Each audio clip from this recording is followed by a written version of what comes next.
ಮಹಿಳಾ ಕ್ರೀಡೆಗಳಲ್ಲಿ ಟ್ರಾನ್ಸ್ಜೆಂಡರ್ಗಳು ಭಾಗವಹಿಸುವಂತಿಲ್ಲ. ಮಹಿಳಾ ಕ್ರೀಡೆಗಳು ಮಹಿಳೆಯರಿಗೆ ಮಾತ್ರ ಎಂದ ಅಮೆರಿಕ ಅಧ್ಯಕ್ಷ.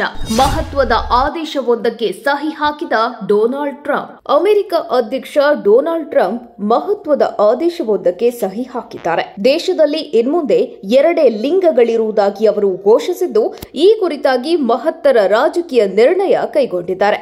ಹೌದು, ಟ್ರಾನ್ಸ್ಜೆಂಡರ್ಗಳು ಅಥವಾ ಈ ಲಿಂಗತ್ವ ಅಲ್ಪಸಂಖ್ಯಾತರು ಅಂತ ನಾವೇನು ಹೇಳ್ತೇವೆ, ಇವರು ಮಹಿಳಾ ಕ್ರೀಡೆಗಳಲ್ಲಿ ಸ್ಪರ್ಧಿಸುವುದನ್ನ ಟ್ರಂಪ್ ನಿಷೇಧಿಸಿದ್ದಾರೆ.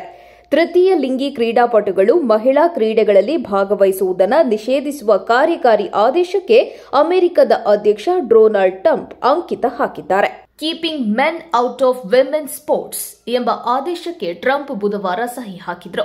ಅಮೆರಿಕದ ಅಧ್ಯಕ್ಷರಾಗಿ ಪ್ರಮಾಣ ವಚನ ಸ್ವೀಕರಿಸಿದ ಬಳಿಕ ಮಾತನಾಡಿದ ಟ್ರಂಪ್ ಅವರು, ಇನ್ನು ಮುಂದೆ ಅಮೆರಿಕದಲ್ಲಿ ಗಂಡು ಮತ್ತು ಹೆಣ್ಣು ಎಂಬ ಎರಡು ಲಿಂಗಗಳನ್ನು ಮಾತ್ರ ಗುರುತಿಸಲಾಗುತ್ತದೆ.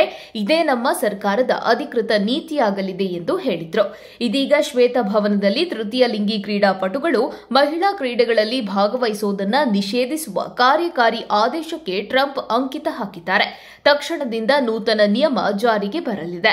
ನಾವು ಮಹಿಳಾ ಕ್ರೀಡಾಪಟುಗಳ ಹೆಮ್ಮೆಯ ಸಂಪ್ರದಾಯವನ್ನ ರಕ್ಷಿಸುತ್ತೇವೆ. ಪುರುಷರು ನಮ್ಮ ಮಹಿಳೆಯರನ್ನ, ಬಾಲಕಿಯರನ್ನ ಸೋಲಿಸಲು, ವಂಚಿಸಲು ಅವಕಾಶ ನೀಡೋದಿಲ್ಲ. ಇಂದಿನಿಂದ ಮಹಿಳಾ ಕ್ರೀಡೆಗಳು ಮಹಿಳೆಯರಿಗೆ ಮಾತ್ರ ಎಂದು ಆದೇಶಕ್ಕೆ ಸಹಿ ಹಾಕುವ ಮೊದಲು ಟ್ರಂಪ್ ಹೇಳಿದ್ದಾರೆ. ಚುನಾವಣೆ ವೇಳೆ ನೀಡಿದ ಭರವಸೆಯಂತೆ ಅಮೆರಿಕದ ಅಧ್ಯಕ್ಷ ಡೊನಾಲ್ಡ್ ಟ್ರಂಪ್ ಅವರು ಲಿಂಗ ವೈವಿಧ್ಯತೆ ಕುರಿತು ಅಮೆರಿಕ ಸರ್ಕಾರದ ನೀತಿಗಳನ್ನು ಬದಲಾಯಿಸುವ ಕಾರ್ಯಕಾರಿ ಆದೇಶಕ್ಕೆ ಸಹಿ ಹಾಕಿದ್ದಾರೆ. ಪ್ರಮಾಣ ವಚನ ಸ್ವೀಕರಿಸಿದ ಬಳಿಕ ಅಮೆರಿಕವನ್ನು ಉದ್ದೇಶಿಸಿ ಮಾತನಾಡಿದ ಡೊನಾಲ್ಡ್ ಟ್ರಂಪ್ ಅವರು, ಇನ್ಮುಂದೆ ಅಮೆರಿಕದಲ್ಲಿ ಗಂಡು ಮತ್ತು ಹೆಣ್ಣು ಎಂಬ ಎರಡು ಲಿಂಗಗಳನ್ನು ಮಾತ್ರ ಗುರುತಿಸುತ್ತಿದ್ದೇವೆ. ಇದುವೇ ನಮ್ಮ ಸರ್ಕಾರದ ಅಧಿಕೃತ ನೀತಿಯಾಗಲಿದೆ ಅಂತ ತಿಳಿಸಿದ್ದಾರೆ. ಈ ಮಾತಿನಂತೆ ಅವರು ಮಹಿಳಾ ಕ್ರೀಡೆಗಳಲ್ಲಿ ಟ್ರಾನ್ಸ್ಜೆಂಡರ್ಗಳಿಗೆ ಭಾಗವಹಿಸುವ ಅಧಿಕಾರ ಇಲ್ಲ ಎಂಬ ಕಾರ್ಯಕಾರಿ ಆದೇಶಕ್ಕೆ ಸಹಿ ಹಾಕಿದ್ದಾರೆ. ಇತ್ತೀಚಿನ ದಿನಗಳಲ್ಲಿ ಅಮೆರಿಕದಲ್ಲಿ ಲಿಂಗತ್ವ ಅಲ್ಪಸಂಖ್ಯಾತರ ಹಕ್ಕುಗಳ ಬಗ್ಗೆ ಭಾರೀ ಚರ್ಚೆಗಳು ನಡೀತಾ ಇವೆ.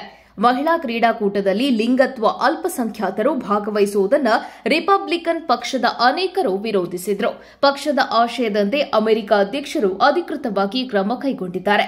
ಈ ಆದೇಶವು ತೃತೀಯ ಲಿಂಗಿ ಕ್ರೀಡಾಪಟುಗಳು ಮಹಿಳಾ ತಂಡಗಳಲ್ಲಿ ಸ್ಪರ್ಧಿಸಲು ಅವಕಾಶ ನೀಡುವ ಶಾಲೆಗಳಿಗೆ ಸರ್ಕಾರದ ನಿಧಿಯನ್ನು ನಿರಾಕರಿಸುವ ಅಧಿಕಾರವನ್ನು ಸರ್ಕಾರಿ ಸಂಸ್ಥೆಗಳಿಗೆ ನೀಡುತ್ತದೆ. ಇದು ಕ್ರೀಡೆಗಳಲ್ಲಿ ನ್ಯಾಯವನ್ನು ಪುನಃಸ್ಥಾಪಿಸುತ್ತದೆ ಎಂದು ರಿಪಬ್ಲಿಕನ್ ಪಕ್ಷವು ಹೇಳಿದೆ. ಆದರೆ ಎಲ್ಜಿಬಿಟಿ ಪರ ಮಾನವ ಹಕ್ಕುಗಳ ಸಂಘಟನೆಗಳು ಈ ಕ್ರಮವನ್ನು ತಾರತಮ್ಯ ಅಂತ ಬಣ್ಣಿಸಿವೆ.